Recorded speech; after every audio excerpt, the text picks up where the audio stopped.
السلام علیکم ورحمۃ اللہ وبرکاتہ۔ الحمد للہ رب العالمین،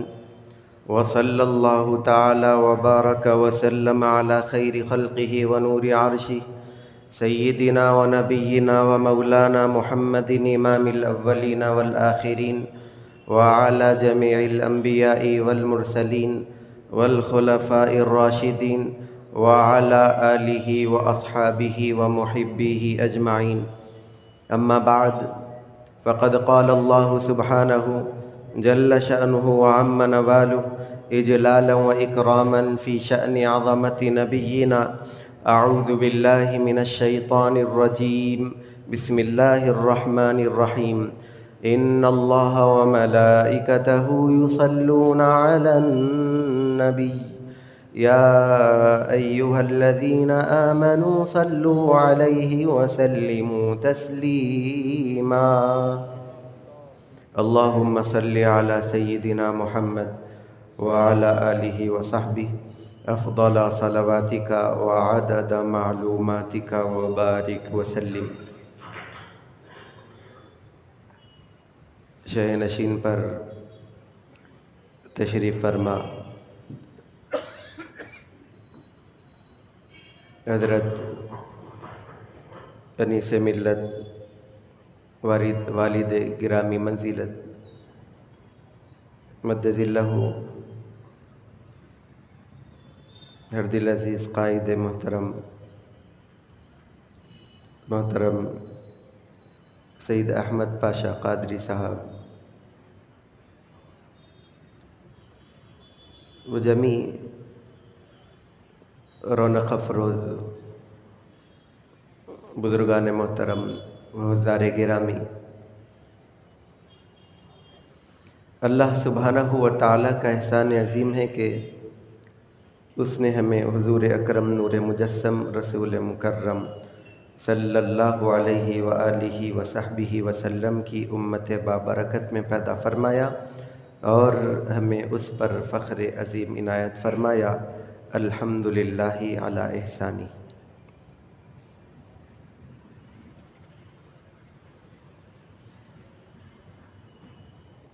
یوم مجدد الف ثانی، قیوم زمانی، حضرت شیخ احمد فاروقی سرہندی مجدد الف ثانی علیہ الرحمت والرضوان کے موقع پر یہاں ہماری حاضری ہوئی ہے۔ حاضرین محترم، حضرت مجدد الف ثانی رحمۃ اللہ علیہ کا نام، حضرت مجدد الف ثانی رحمۃ اللہ علیہ کا کام اور حضرت مجدد الف ثانی علیہ الرحمہ کی ہر نظر ہر گام باطل کی موت ہے، باطل کے خاتمے کا اعلان ہے۔ اس دور میں بھی تنے تنہا حکومت سے ٹکرانے والی ہستی کا نام حضرت مجدد الف ثانی رحمت اللہ علیہ کی ذات تھی۔ آج بھی اگر ہم حکومتوں سے اپنے آپ کو مقابل پاتے ہیں تو حضرت مجدد کی تعلیمات، آپ کا کردار، آپ کا پیام ہمیں ثابت قدم رکھنے کے لیے کافی ہے۔ اسلام کو بدلنے کی بلکہ اسلام کو مٹانے کی پوری کوششیں کر دی گئی تھیں۔ اسلام کے مقابل آنے والی ہر چیز کو روا اور جائز کر دیا گیا تھا، یہاں تک کہ یہ جو یکجہتی کا ہم ماحول جس کو سمجھتے ہیں، اس یکجہتی کے بھی ہر مذہب میں کچھ قاعدے اور قوانین ہوا کرتے ہیں، اور اس یکجہتی کے میل ملاپ میں آج سے 400 سال پہلے جو بدنام زمانہ مغل بادشاہ جس کو دنیا اکبر اعظم کے نام سے جانتی ہے وہ پنپ رہا تھا، اس کی حکومت اور اس کی حکمرانی کا سلسلہ آگے بڑھ رہا تھا۔ وہ ہندوستان کے اور اس کے اطراف کے علاقوں پر قدم جما چکا تھا اور اپنی حکومت کو وہ اور پھیلا رہا تھا۔ ایسے وقت میں کچھ اسلام کے نام پر بد اسلامی کو پھیلانے والے ایسے لوگ بھی اکبر کے قریب ہو گئے اور اس کے ذہن کو بنانے لگے کہ اب اسلام کے ظہور کے، اسلام کے پھیلے ہوئے 1000 سال ہو رہے ہیں، اب اسلام میں تبدیلی پیدا کرنے کی ضرورت ہے، اب اسلام میں کچھ تجدد لانے کی ضرورت ہے، اب اسلام میں کچھ اور اپنے سہولیات کو حالات کے حساب سے پیدا کرنے کی ضرورت ہے۔ تو اس سلسلے میں یہ سلسلہ چلتا گیا، اب اس کے ذہن کو خراب کر دیا گیا، نفس کی تعلی اور اس کے غرور نے اسے سب کچھ بھلا دیا کہ وہ مسلمان ہے، اللہ نہیں اللہ کا بندہ ہے، وہ نبی نہیں بلکہ نبی کا امتی ہے۔ اب جب اس کے ذہن میں تبدیلی کا مزاج پیدا ہو گیا تو سلام و کلام کے طریقے سے لے کر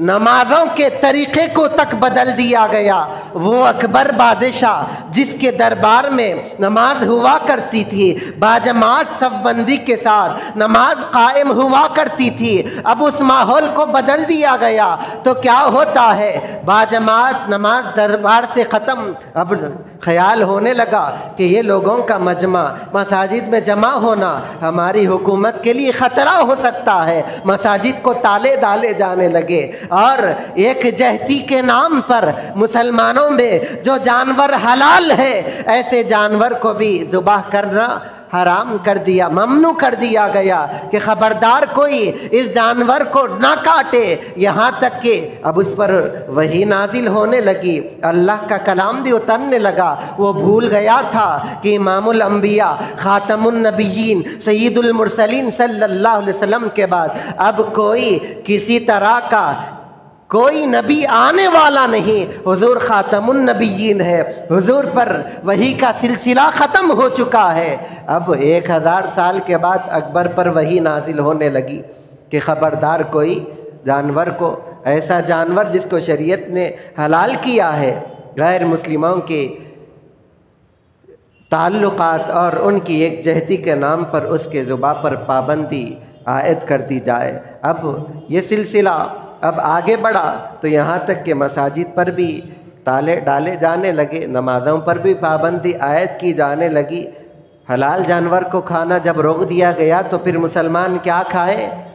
اجازت دے دی گئی کہ بد جانور کو کھانا اسلام میں جائز نہیں، اب 1000 سال کے بعد معاذ اللہ اجازت دے دی گئی۔ ایک جہتی کے نام پر غیر مسلموں سے رشتے ناطے کو جوڑا جانے لگا، یہاں تک کہ خود اکبر بادشاہ نے غیر مسلم خاتون کو اپنے گھر لا کر نکاح کی صورت دیتے ہوئے اسے اپنی بیوی بنا کر رکھا ہے، حالانکہ اس طرح کا کوئی حکم شریعت میں روا نہیں، اس کی اجازت نہیں، نہ بد جانور کو کسی طور پر شریعت میں جائز قرار دیا جا سکتا ہے، نہ کسی غیر مسلم سے نکاح کر کے اس کو اپنے ساتھ رکھا جا سکتا ہے۔ اب یہ سلسلہ چلتا رہا، وہ دور حضرت مجدد الفسانی علیہ رحمہ کے علم کا تھا، فضل کا تھا، 17ویں سال کی آپ کی عمر مبارک ہے، حافظ قرآن بھی ہو گئے، محافظ علوم فرقان بھی ہو گئے، حدیث شریف کے بھی عالم بن گئے، حدیث شریف کی سند کے کے جو رجال ہوتے ہیں اس پر بھی آپ نے گہری نظر رکھ لی تھی، فقہ کے علم میں بھی آپ نے دسترس ایسی حاصل کر لی کہ اپنے دور کے حنفی فقیہ کی حیثیت سے ظہور پانے لگے اور آپ کا شہرہ ہونے لگا۔ اب ایسے وقت میں اسلام کے احکام کو جب بدلا جانے لگا، خاموش نہ رہے، حکومت کو نہ دیکھا، نہ تیر کو دیکھا، نہ تبر کو دیکھا، نہ تلوار کو دیکھا، نہ ہتھیار کو دیکھا، قلم کو اٹھایا، اتحاد کرتے ہوئے آپ نے تحریرات کو، خطوط کو، مکتوبات کو جاری فرمایا۔ اور ہوتا یہ ہے کہ اپنے مکتوبات میں صرف احقاق حق نہیں،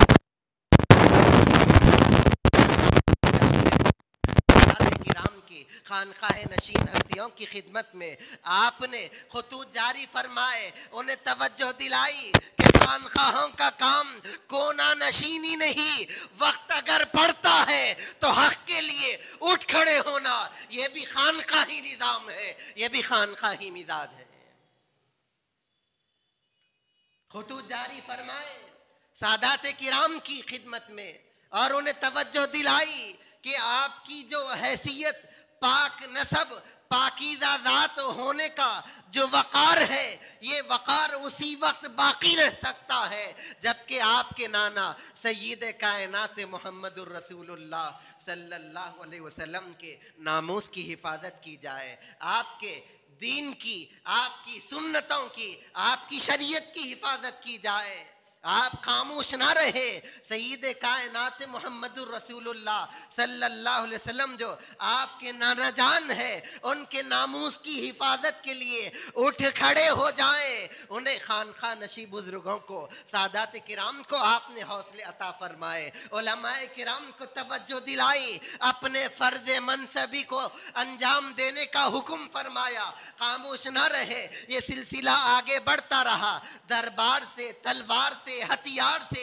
جو لوگ خاموشی اختیار کر چکے تھے، اب ان کے دلوں میں بھی ہمتیں پیدا ہونے لگی، حوصلے پیدا ہونے لگے، لوگوں کو وہ حق بتانے لگے، اسلام کے احکام پر پابند رہنے کا، ثابت قدم رہنے کا پیام دیتے رہے۔ یہ سلسلہ آگے بڑھتا رہا، حضرت مجدد کا قلم حکومتوں کی زبانوں سے ٹکراتا ہے، حضرت مجدد کا پیام حکومتوں کے در و دیوار سے ٹکراتا ہے، تو ہوتا یہ ہے کہ نتیجے میں حضرت مجدد الفسانی علیہ الرحمہ کو پابند سلاسل کر دیا گیا، قید میں آپ کو ڈال دیا گیا، گوالیار کی قید میں 3 سال تک حضرت مجدد علیہ الرحمت والرضوان محروس رہے۔ اب قید کا مطلب یہ نہیں کہ ہاتھوں کو بند کر دیا گیا، پاؤں کو جکڑ دیا گیا، خاموش رہے، زبان پر پابندی لگا دی گئی۔ حضرت مجدد نے قید خانے کی زندگی کو بھی غنیمت سمجھا۔ قید خانے میں کون جاتے ہیں؟ وہی جو قاتل ہوتے ہیں۔ قید میں کس کو ڈالا جاتا ہے؟ اسی کو جو چوری کرتا ہے۔ قید میں کون جاتے ہیں؟ انہی کو جو جرموں سے چور ہو کر حکومت کی سزا پاتے ہیں۔ حضرت مجدد الفسانی علیہ الرحمت والرضوان نے جب اس سلسلے کو دیکھا تو وہاں پر قید میں مجرموں کو جرم سے توبہ کروائی، چوروں کو چوری کی عادت سے چھٹکارا عطا کیا، قاتلوں کو ان کے قتل پر ندامت، قتل کرنے پر ندامت دلائی، جو غیر مسلم تھے ان کے سامنے اسلام کو پیش کیا، حق کو پیش کیا۔ اب نتیجہ کیا ہوتا ہے کہ حضرت مجدد کے ساتھ قید میں رہنے والا کوئی چور چور نہیں رہتا، کوئی قاتل قاتل نہیں رہتا، کوئی ڈاکو و مجرم مجرم نہیں رہتا، بلکہ جو غیر مسلم تھے وہ بھی مسلمان ہو گئے۔ مسلمان صرف مسلمان نہیں، جو مجرم تھے اللہ نے حضرت مجدد کے فیضان سے انہیں سنتوں کا عامل بنا دیا۔ اب حضرت مجدد کے لیے ایک وہ وقت بھی آتا ہے کہ حکومتیں لرز گئی، تختہ الٹتا نظر آنے لگا، کیا کیا جائے؟ لوگوں نے مشورہ دیا، درباریوں نے مشورہ دیا کہ حضرت مجدد الفسانی علیہ الرحمت والرضوان کو اب رہا کر دیا جائے۔ حضرت مجدد کے پاس شاہی نامہ پہنچتا ہے، حضرت مجدد فرماتے ہیں کہ بتاؤ، جب مجھے رہا کیا جا رہا ہے تو جن امور کی پاداش میں مجھے قید کیا گیا تھا، کیا تمام ان پابندیوں کو بحال کر دیا گیا؟ کیا حلال جانور کو ذبح کرنا جائز کر دیا گیا؟ کیا غیر مسلموں سے رشتے ناطے کو اسلام میں جو پہلے ممنوع تھا دوبارہ ممنوع کر دیا گیا؟ کیا مساجد کے تالے کھول دیے گئے؟ فرمانے لگے کہ میں رہائی سے خوش ہونے والا نہیں جب تک اسلامی ان احکام کو میں جو خرافات کو بدعات کو دخل دے دیا گیا تھا ان تمام بدعتوں کو جب تک مٹایا نہیں جائے گا شیخ احمد فاروقی قید سے واپس باہر آنے والا نہیں۔ شروط پر شروط آپ نے لگائے، فرمایا کہ تنہا شیخ احمد باہر آنے والا نہیں، میرے ساتھ قید میں جتنے لوگ محروس ہیں ان تمام کو رہا کر دیا جائے۔ کیوں؟ اس لیے کہ وہ مجرم اب نہیں رہے، توبہ کرتے ہوئے اللہ والے بن گئے۔ اب ضرورت حکومت کی ایسی تھی کہ حضرت مجدد کو رہا کرنا ضروری تھا۔ حضرت کے حکم پر قید خانے کے دروازے کے سامنے حلال جانور کو ذبح کیا گیا، اس اعلان کے ساتھ کہ جو پابندی لگا دی گئی تھی اس پابندی کو اب ختم کر دیا گیا۔ حضرت مجدد الفسانی علیہ رحمہ اب جب قید خانے سے باہر تشریف لاتے ہیں تو پھر ہوتا کیا ہے؟ آپ تنہا نہیں، دیکھنے والی نگاہوں نے دیکھا ہے کہ ہزاروں اس وقت قید میں جتنے لوگ تھے بڑے منکسر المزاج، اسلام کے شریعت کے پابند اور اہل اللہ کی صورت میں رونق افروز ہوتے ہوئے نظر آ رہے ہیں۔ حضرت مجدد الفسانی علیہ رحمہ نے جب اپنے اس تجدیدی کردار کو پیش کیا، وہ اکبر کا دور تھا، اکبر تو شرارتوں پر مصر رہا، اسے توبہ کی توفیق نہ ہوئی۔ اللہ رب العالمین نے اس کے بیٹے جس کا نام تاریخ میں جہانگیر کے نام سے آتا ہے، اللہ نے توفیق خیر عطا فرمائی، وہ تائب ہوا، اسلامی احکام کو دوبارہ نافذ کرتا ہے اور زندگی بھر کے لیے حضرت مجدد کا فدائی بن جاتا ہے حکومت کا بادشاہ، لیکن امور چلنے والے ہیں تو حضرت مجدد الفسانی علیہ رحمہ کے احکام سے ہے، حکومت کا فرما روا، لیکن اس فرما روائی پر بھی فرما روائی حضرت مجدد کی جاری ہو گئی۔ قرآن کریم کی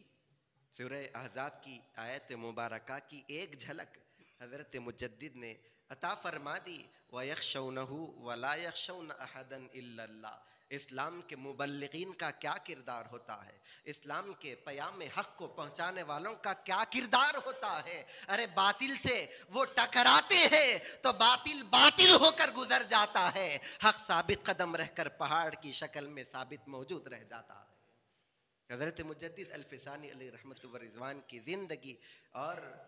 آپ کا ہر پیام، ہر کردار آج ہمارے لیے ایک پیام ثابت قدمی دے رہا ہے کہ باطل حکومتیں آتی رہے گی، جاتے رہے گی، باطل اپنے